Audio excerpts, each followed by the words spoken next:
You're listening to the Drummer Daily Podcast, the only daily podcast dedicated just to drummers.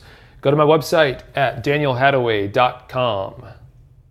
Hey there, welcome back again for another exciting edition of Daily Drummer, which is not the name of this podcast. It's actually Drummer Daily. Man, if I can't remember the name of my own podcast, how can I expect you to? I guess that's why they have a subscribe button instead of making you go type it in every time. Either way, you're at the right place. Thanks for coming back and listening again, or welcome if this is your first time.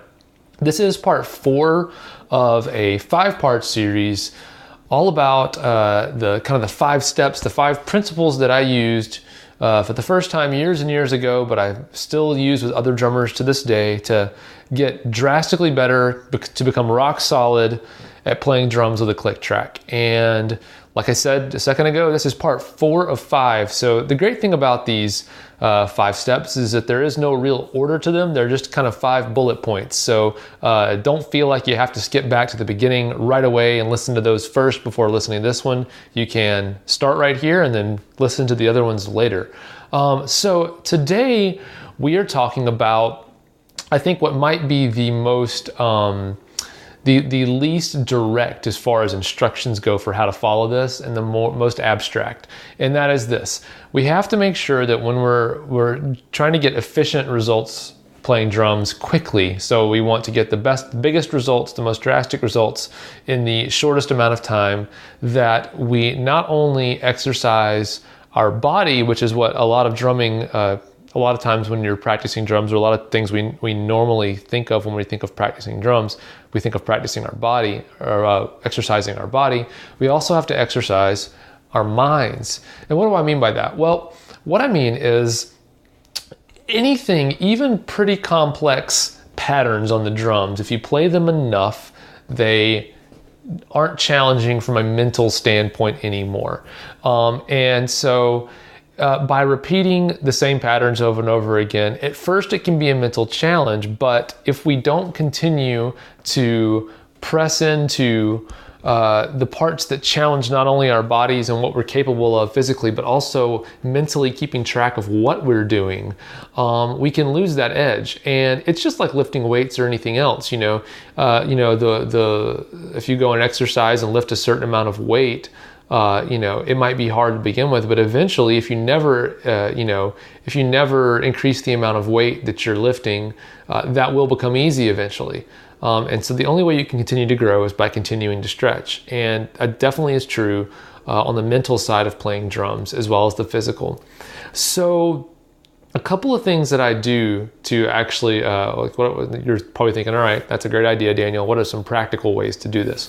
Well, the first thing is something I already mentioned, which is that one of the other steps we talk about of these 5 principles, these 5 steps, is getting an outside source for rhythm.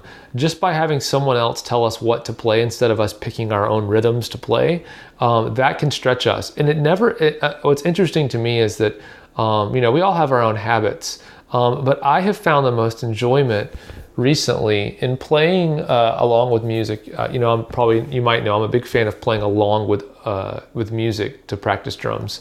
I've had a lot of fun recently playing along with drummers that, it turns out, when they started playing drums in their band or got signed to a deal or whatever, they weren't really that experienced at playing drums. They kind of got thrust into the situation they're in.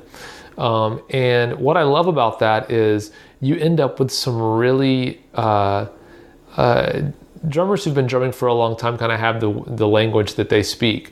It's really cool to hear drummers come in that are playing the drums but are coming up with parts that you'd never think of playing because they don't have the experience. They probably have the natural talent to play really well, and the ones that I'm a big fan of do, but they come up with patterns that are really outside of the norm of what you would expect, or you might come up with, or I might come up with on our own. So having someone on the outside do that or dictate to us what to play is one thing, one way to do that. Another way is by having some kind of changing time signature. So one thing I'm a big fan of is playing, and this won't really work out necessarily it can be really challenging if you do this, but I was going to say this isn't something you necessarily would play along with outside music, unless you can find some music that changes time signatures a lot. But I was going to say, if you chose to play, let me give you an example of the pattern, then I'll tell you why this could be really challenging. So for example, you might play 2 bars in regular 4/4 time, your standard kind of rock beat. And then you might switch and play 2 bars right after that in 3/4 or 6/8 time. So a 3-based kind of pattern, like a waltz or something like that. And then go back to 4. So you basically alternate every couple of bars playing 4 and then 3. And of course, there's a lot of other ways to do that. You can do, if you want to get complicated, play something based on 7s or 9s or 5s. Those can all be fun and crazy too.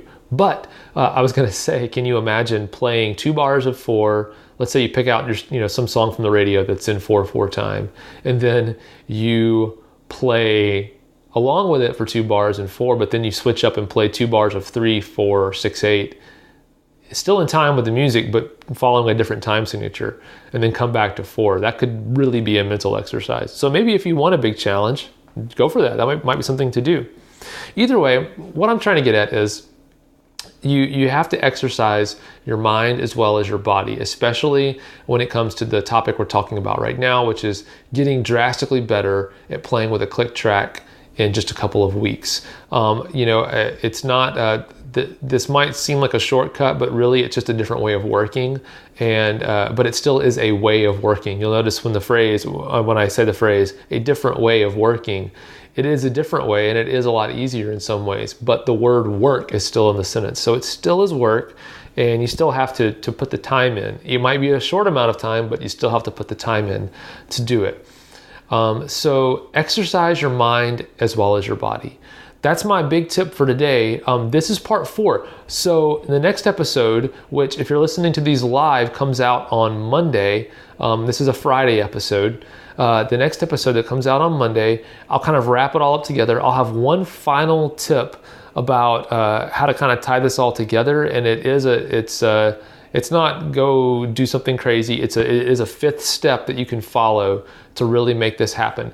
And also in that episode, I am going to share with you some more, like I talked about in the previous episodes, a way to watch some videos for free that really dive in to this 5-step process even more.